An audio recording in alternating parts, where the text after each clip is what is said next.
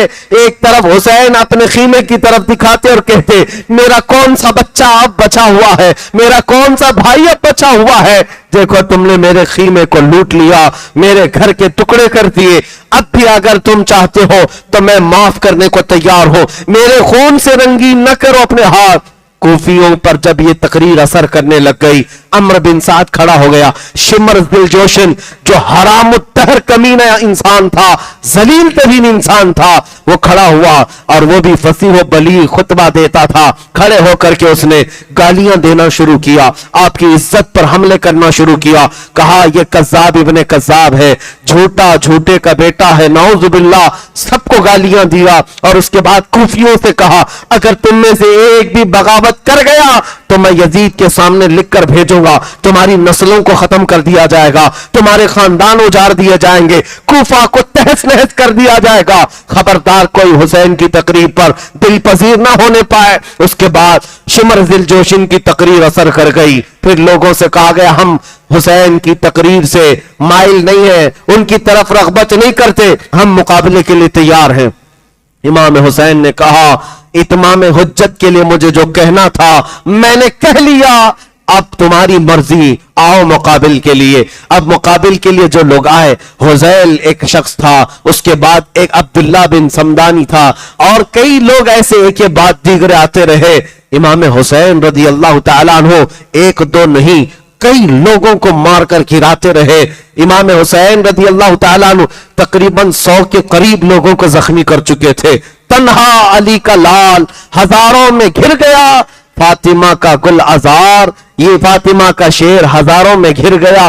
عزیزان گرامی وقار، امام حسین لڑتے رہے، کئی لوگوں کو زخمی کرتے رہے، اور اس کے بعد وہی معاملہ، پیاس کی شدت، بیٹوں کا غم الگ ہے، بھائیوں کی لاشیں الگ ہے، بیویوں کا اکیلا ہونا الگ ہے۔ کتنا بوجھ لے کر میرا حسین لڑ رہا تھا، کتنی ذمہ داریاں لے کر یہ گھوڑے کا شہسوار تھا۔ حسین ابن علی رضی اللہ تعالیٰ عنہ جب مقابلہ کرتے رہے، تھک کر کے ان کی گردن جھک جاتی تھی، پھر تلوار اٹھاتے تھے، پھر لڑتے تھے، یہاں تک کہ عمرو بن سعد نے اور شمر ذل جوشن نے، خلی بن یزید نے، یہ سارے لوگوں نے بھڑکایا اور کہا ایسے نہیں، جیسے اس سے پہلے ان کے خاندان کے بیٹوں کو پہنچایا گیا ہے موت کی تک، اسی طرح ان کے ساتھ بھی مقابلہ ہوگا۔ حسین ابن علی کے پاس 200 سواروں کو لایا گیا اور ہر جگہ سے تیر برسایا گیا۔ کبھی حسین کے جسم پر ادھر سے تیر آئے، ادھر سے تیر آئے، اپنے ڈھال سے بچاتے رہے، یہاں تک کہ تاریخ نگاروں نے بتایا ہے آپ کے جسم مبارک پر 72 تیر لگ گئے تھے، کوئی جسم کا حصہ باقی نہیں تھا، چہرے پر بھی، سینے پر بھی، کندھوں پر بھی، پنڈلیوں پر بھی، رانوں پر بھی، پیٹ پر بھی، پیٹ پر بھی، ہر جگہ چیروں سے بوچھار، ہر تیر جاتا جسم میں پیوست ہوتا، ہر تیر جاتا جسم میں پیوست ہوتا۔ امام حسین کے پاس اتنا موقع بھی نہیں تھا کہ وہ تیروں کو نکال لیں، اور یہاں تک کہ گھوڑے سے اتر کر لیٹنے کا ارادہ کیا کیا، آپ کو یہ غم ستانے لگا زمین پر لیٹنے کے لیے جسم بھی باقی نہیں ہے، لیٹتے تو کوئی نہ کوئی تیر پر ہی لیٹتے اور تیر اندر چلا جاتا، گھوڑے پر ہی سوار رہے، گھوڑے پر ہی سوار رہے۔ پھر پکار کر کہا، اے لوگوں دیکھو، پوری دنیا میں جہاں جہاں اسلامی حکومتیں ہیں اذانیں ہو رہی ہوں گی اور ممبر پر خطیب خطبہ دے رہا ہوگا، میرے نانا کا خطبہ پڑھ رہے ہوں گے، جمعہ کا دن ہے، رسول اللہ کا خطبہ دے رہے ہوں گے، جمعہ کے دن لوگ نماز کے لیے سجدہ ریز ہو جاتے ہیں، کیا تم میں سے کسی کے اندر اتنی سخت نہیں ہے، اتنی جرأت نہیں ہے کہ رسول اللہ کے نواسے کو 2 رکعت نماز پڑھنے کا وقت دیا جائے؟ تھوڑی دیر کے لیے ہٹ جاؤ، کوفی ہٹ گئے، یہاں تک کہ تلواروں سے جو مقابلہ کرنے والے نامرد گیدڑ تھے قریب آنے کو تیار نہیں تھے، تیروں سے بوچھل کر دیا، چھلنی کر دیا، لیکن قریب آنے کو کوئی تیار نہیں، دور سے تیر پھینک کر کے حملہ کر رہے تھے۔ امام علی مقام ان کے تیروں کی طرف کوئی نظر نہیں فرمائی اور ان کی طرف نظر انداز کرتے ہوئے گھوڑے سے آپ پہلی مرتبہ اترے تھے اور میدان کربلا میں نہایت ہی خشوع و خضوع کے ساتھ آپ نے نماز کے لیے رکعت باندھ لی۔ تاریخ میں یہ بتایا گیا چاہے وہ آپ نے نماز کی رکعت کے لیے باندھا ہو یا پھر اللہ کریم کی بارگاہ میں سجدہ کیا ہو، جو بھی ہو عبادت ہی تھی، ان کا قدم قدم وہاں عبادت تھا، ان کا لمحہ لمحہ وہاں عبادت تھا۔ امام علی مقام تھکان سے چور تھے، اس کے بعد جب آپ کا سر سجدے کی طرف گر پڑا، آپ سجدے کی طرف گرے، خولی بن یزید شمر ذی الجوشن دنیا کے بدترین لوگ تھے، قریب آئے، ایک شخص نے آپ کی پیٹھ پر پاؤں رکھا، دوسرے نے آپ کی گردن پر تلوار رکھ کر کے آپ کی گردن مبارکہ کو جسم سے الگ کر دیا۔ انا للہ و انا الیہ راجعون۔